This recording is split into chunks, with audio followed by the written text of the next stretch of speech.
I'm going to break down here in the next few minutes the latest WikiLeaks with new revelations by the thousands coming out each day. But if you look at the full spectrum of the last month, it's clear. The mainstream media is completely directed by a group above Hillary Clinton, a shadow government. And that just came out in the latest emails last night. Clearly, Hillary and the globalists are planning to try to steal the election. Internal polls show Trump way ahead, and sell the whole thing as a way to, quote, stabilize our internet grid and other telecommunication systems. So we are witnessing the preparation just 20 days out for the shadow government to steal the election, not from Donald Trump, but from the American people. In Washington, in other hidden sites around the nation, there is a world so secret, insiders call it black. Because no light shines in to reveal what is hidden there. A world of super secret defense and intelligence programs, black programs. Hundreds of thousands of people work in this shadowy world, pass their lives in black programs. Before he died, I was able to interview several times Anthony Sutton, who had been the chief congressional archivist during major bipartisan committee hearings dealing with the fact that after World War II, with the threat of nuclear war, a continuity of government system, or COG, had been set up in case Washington, the president, the vice president, and much of Congress were killed in a nuclear attack. There would be a new government coming in to continue constitutional law and then to hold new elections. In our examination of the Doomsday Program, we've shown how, in the name of national security, the National Program Office, a classified program with a legitimate mission, overstepped its authority, committed fraud, covered up abuses, avoided oversight, and retaliated against people who challenged its power. By the 1980s, Congress held other hearings dealing with the fact that COG had been used to build a parallel government, or a power structure outside the purview of Congress, the American people, and in some cases, the Supreme Court and even the president. FEMA was established in 1979 to basically organize the federalized control outside of Congress or even the states to establish 10 regions that would be controlled by the Continuity of Government Board. Now, the experience we've had in the United States is not the first time that COG has been used to attempt to take over a country. If you go back to World War II, towards the end, the Nazis had set up a system in case their high command was taken out, where the Nazis could regain control of the country. Patriots fighting against Hitler reversed it in Operation Valkyrie and used the COG to hijack the government. Unfortunately, they did not succeed in their assassination attempt on Hitler, so within 48 hours, the operation failed. But that's an example of good guys using COG to try to fight a tyrant.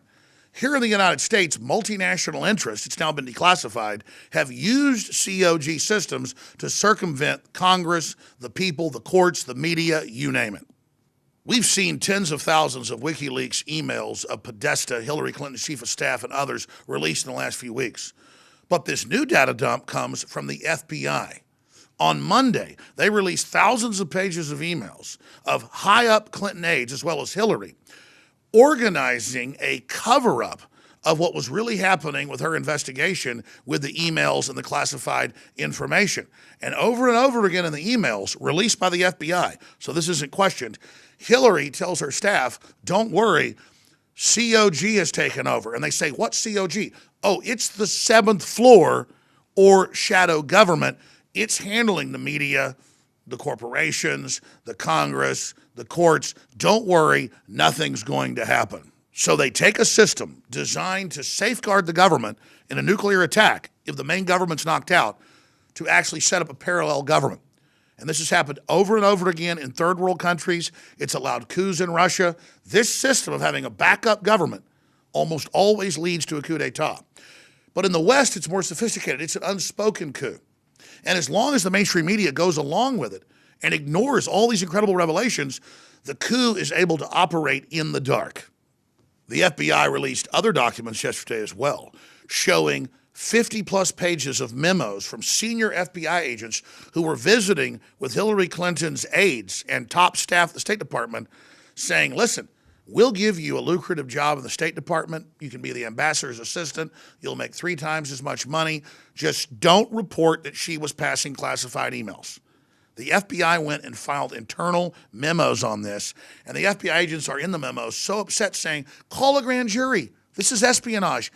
This is fraud. This is racketeering. They will be indicted right away because they tried to bribe FBI agents in issues of national security. And again, that's the issue with tyranny.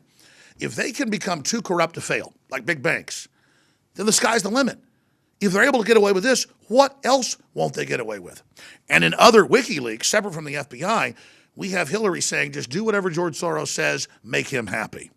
It's also come out in the latest WikiLeaks that mainstream media is scared to criticize Hillary because they'll be put on some type of persecution list once she gets elected. Talk about a nation of cowards. Somebody who isn't a coward is Michael Savage, one of the most popular talk show hosts in the country. Back in 2009, I remember him raving about the fact, I know Hillary put me on this list. The State Department's over it. I can't fly to England. They want to set a precedent to ban anybody's travel they want. And it just came out in the WikiLeaks, and indeed, they told England to ban him from flying, to set the precedent to ban other citizens from travel. I want to ask the so-called left something. I'm a libertarian. I don't consider myself to be a Republican. The Democrats, though, are the main party taking over right now. If Republicans were doing it, I would oppose them. But is there any level of corruption you would not support by Hillary? Is there anything you won't sanction? Because now they want war with Russia. Is there any line? Because, I mean, if Trump did 1/10 of this stuff, I'd be against him. It's clearly manufactured. It's clearly out of control. And the whole world is in grave danger. So I want to ask you in closing, please comment below if you can do anything other than, make sarcastic comments. Jill Stein, who's a real liberal who I respect, has said that you should vote for Trump if you don't vote for her because Hillary wants World War III. I mean, that's what's happening. Hillary is a disconnected megalomaniac hooked into the whole COG. Our government's been hijacked by multinationals. It's all coming out. Our own government has got patriots in it. They're leaking this info. DC leaks, you name it. This stuff is not coming from Russia. This is coming from patriots inside the system. And Barry Goldwater, back in the 60s, a senior senator, was exposing all of this. He famously wrote, the Trilateral Commission is international and is intended to be the vehicle for multinational consolidation of commercial and banking interests by seizing control of the political government of the United States. The Trilateralist Commission represents a skillful, coordinated effort to seize control and coordinate the 4 centers of power, political, monetary, intellectual, and ecclesiastical. That's from his book, No Apologies.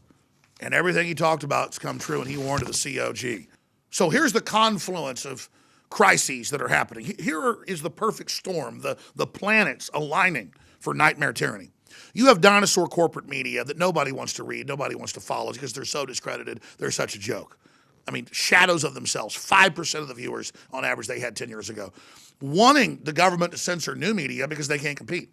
You've got big global corporations leveraged out with derivatives they use to take over the planet. All that's coming due. Deutsche Bank's about to go under 50 times or more worse than Lehman Brothers in 2008. You've got all these weird, crazy billionaires on power trips for hegemonic control, pushing war with Russia because it's one of the last sovereign nations standing. And you've got all this weird leftist brainwashing, controlling language going on domestically, and all these disenfranchised kind of leftist feminist groups that want to play general and who are on power trips and have been bullies their whole lives, who've never been challenged, who are just in some type of crazy death dance to conjure up destruction. I mean, all major analysts, all major generals, left, right, center, you name it, admit we're heading towards the abyss. We're going to have live coverage tomorrow, the final showdown, the big debate. It's kicking off at 11 a.m. on my show, right through past midnight, Infowars.com/show. Please join us, spread the word. While there is somewhat of a free press, if we grow it even bigger, if we promote it, if we completely dwarf the dinosaur media, it may cause them to have some common sense and rationality and back off, but I don't know. I'd get the word out. I'd pray. I'd speak out. I would support independent media. And I would set up your own media operations as well. It's very easy to do today, so there's more voices against this insanity. I'm Alex Jones signing off for Infowars.com. If you're watching this transmission or listening to it and you're taking action, you are the resistance.